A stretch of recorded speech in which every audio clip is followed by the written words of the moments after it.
So we all know GoPros have action cameras, but what other good action cameras can you look at other than GoPro?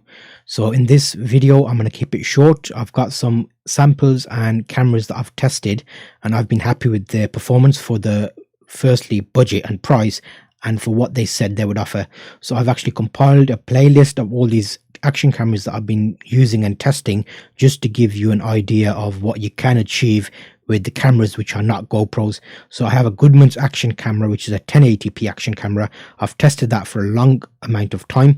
It's performed very well. There's a few good things about it and a few bad things. I'll just give you a highlight here, but you can look at that individual video for the full-on spec if you're interested in that camera. I paid £15 for it. It was a cheap camera. It lasted well. The quality is okay. It will not perform well in low light at all. So that Goodman's action camera you can knock off the list if you're thinking about doing low light video or photography.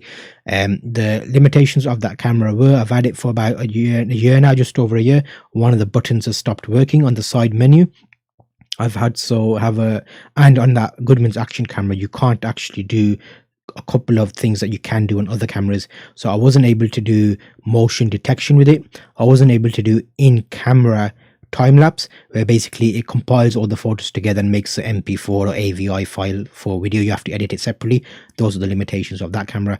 Apart from that, I have a Vibe 1080p action camera, which actually offers motion detection, so you can take a picture if something passes it.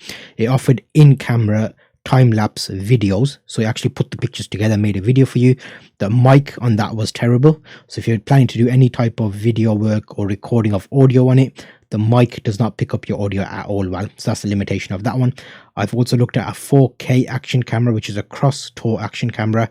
Overall, I was happy with that performance. However, the only thing that let it down was the capabilities to use it as a webcam. So the other cameras you can plug in via USB and use as a webcam.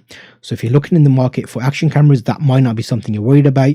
Overall, in good light, in daylight, all three cameras performed very well. They gave you usable photos and usable video. Notice I'm saying usable.